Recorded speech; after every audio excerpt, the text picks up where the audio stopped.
Hello there, Tom here from the Run Testers. In this review, me and two other run testers are going to be taking a detailed look at Nike's new shoe, the Air Zoom Tempo Next Percent.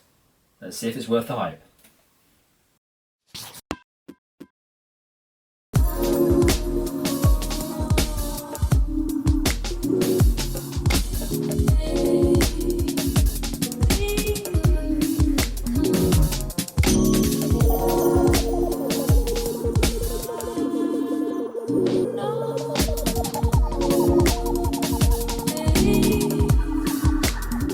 Tempo Next Percent, as I'm calling it to save time pronouncing the full version of the shoe's name that Nike have given it, is a shoe that's seeing a lot of attention at the moment because largely it features a lot of technology that exists in the Alphafly and the Vaporfly, but at a significantly lower price in comparison to those shoes.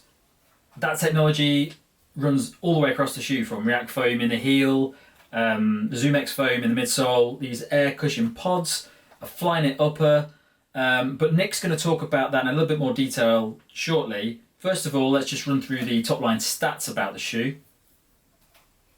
It weighs in at 277 grams in a size 9 for men, which is 9.8 ounces. For women, it's meant to be around 250 grams, which is 8.9 ounces.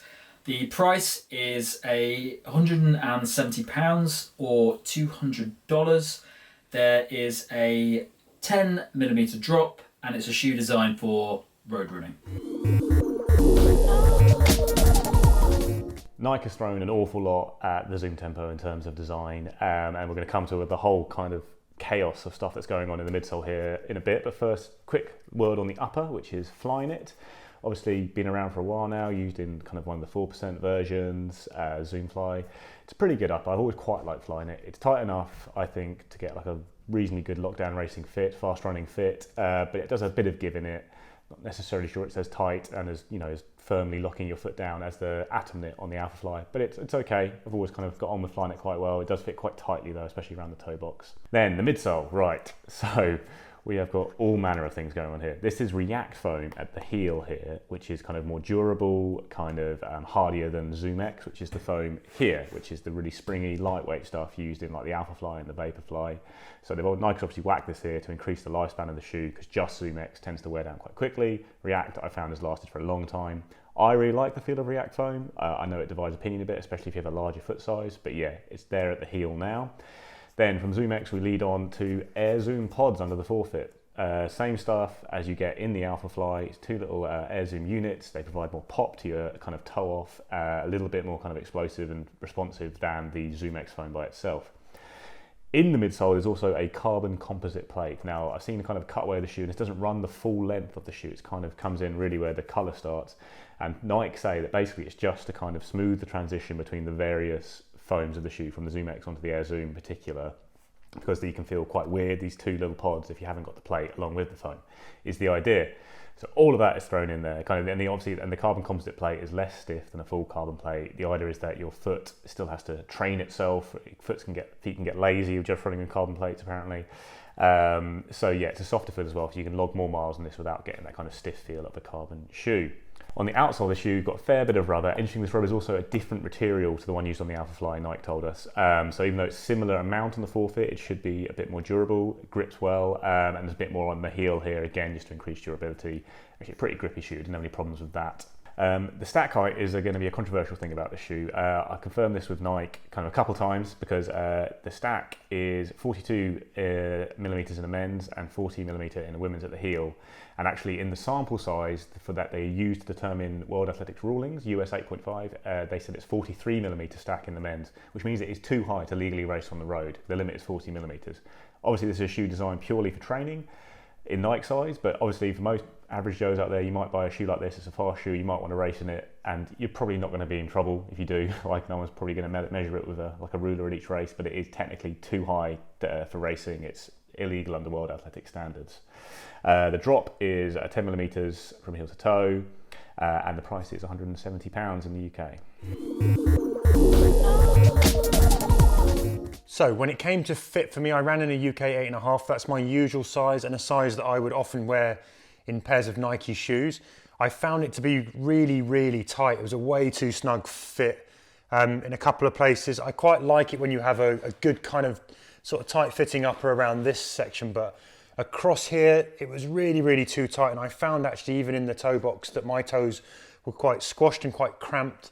And I think that actually made me enjoy running in these shoes much less than some other Nike shoes that I've worn.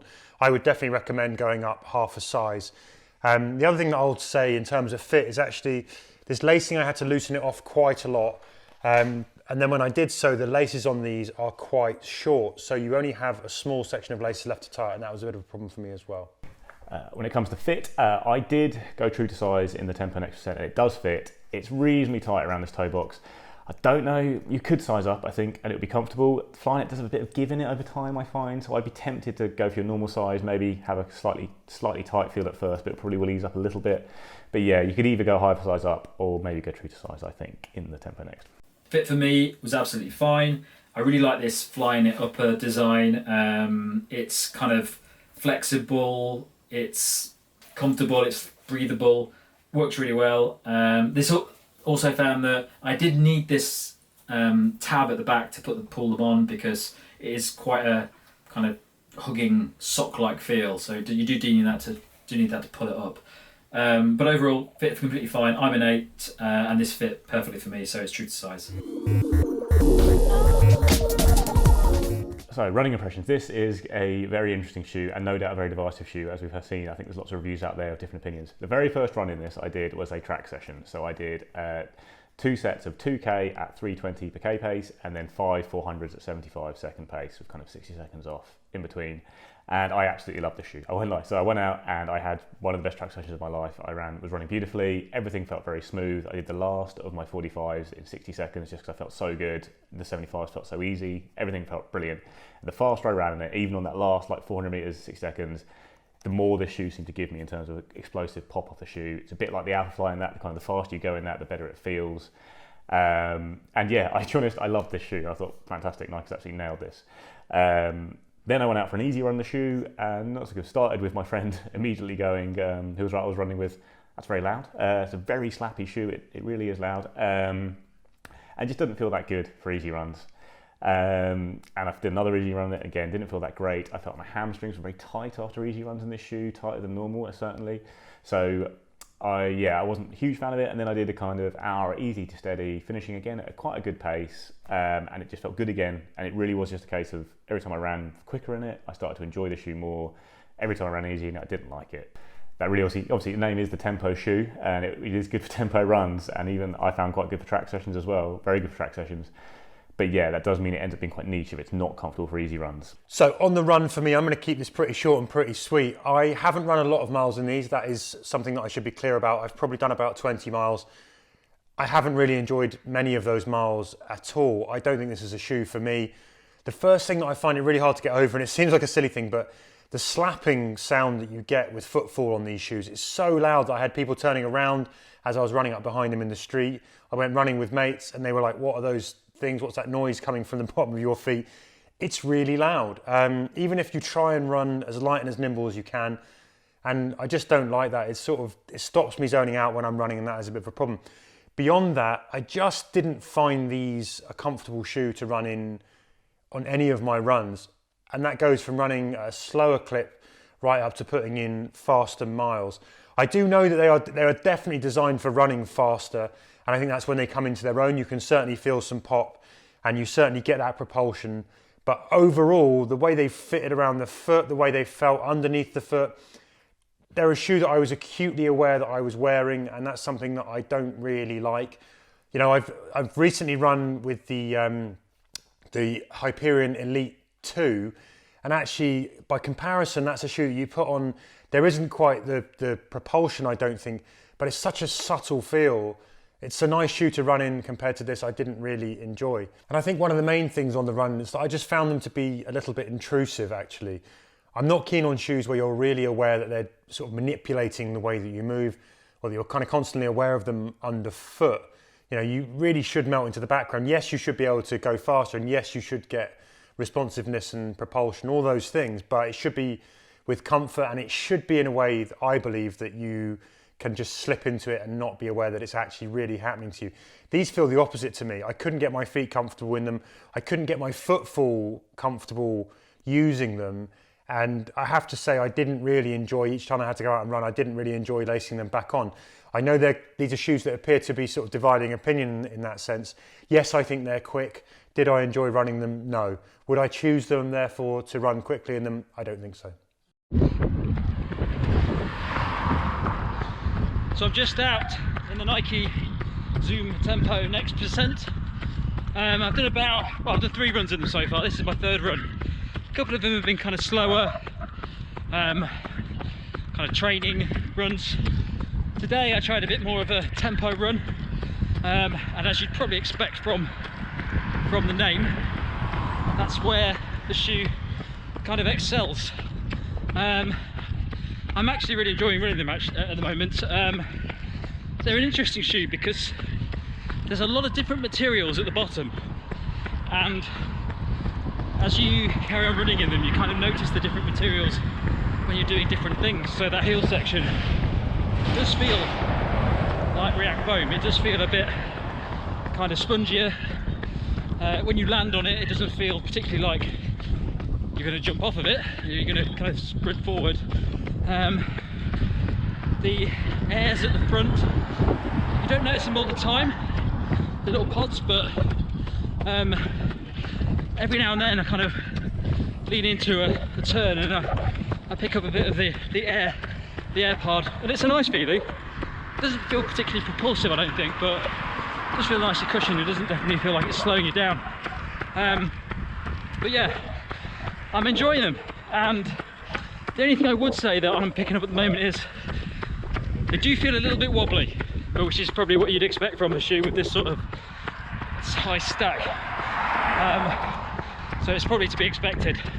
But yeah, I'm enjoying them, and I'm going to pick up the pace now and try a bit more of this kind of tempo running. So back to the studio. I've found it a really interesting shoe to run in, and I can see why it's quite divisive. If you look at reviews or people posting about it online, some people love it, some people hate it, and the reason for that is probably just because it is such a very strange feeling shoe. There's a lot of technology that sits in this shoe. It's not just a standard midsole that runs all the way through where you feel the same experience all across the shoe. There's lots of different technologies that sit here, and they all feel quite different on the foot, which is kind of what I talked about when I was in the mid-run video just now.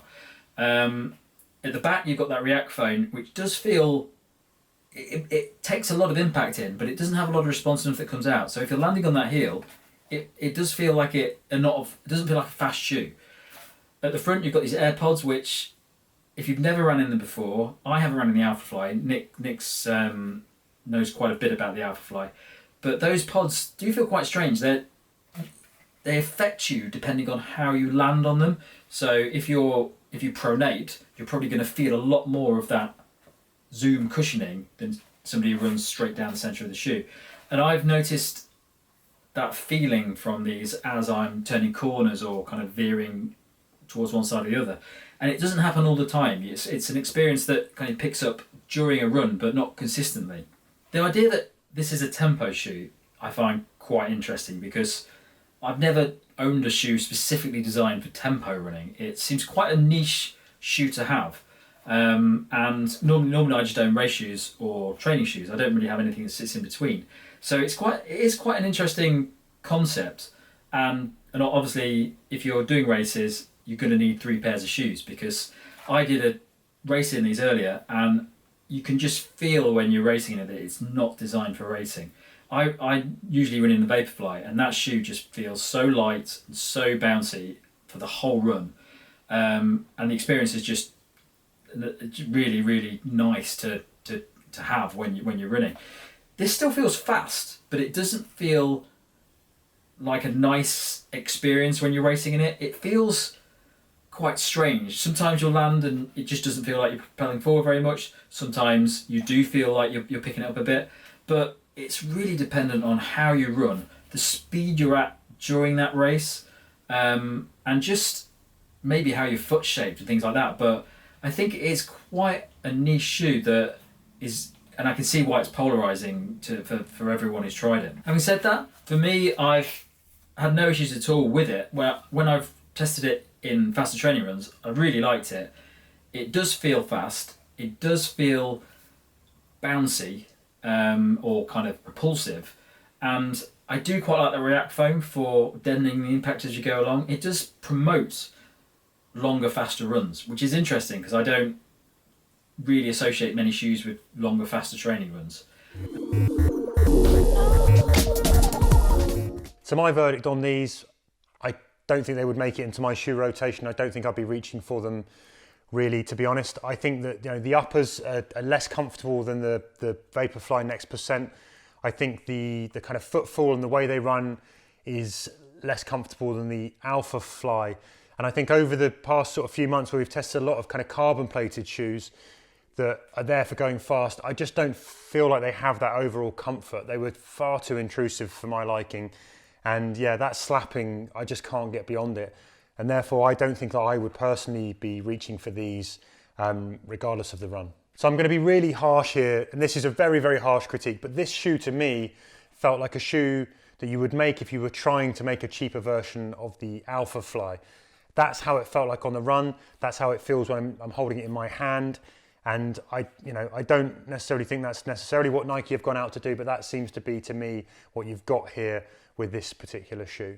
So the verdict is a bit of an odd one for me on this shoe in terms of should you buy it. This is a rare case of a shoe that I genuinely do really like, that I still wouldn't recommend people buy, really. I think it's just a bit too niche. It's not comfortable enough for easy runs.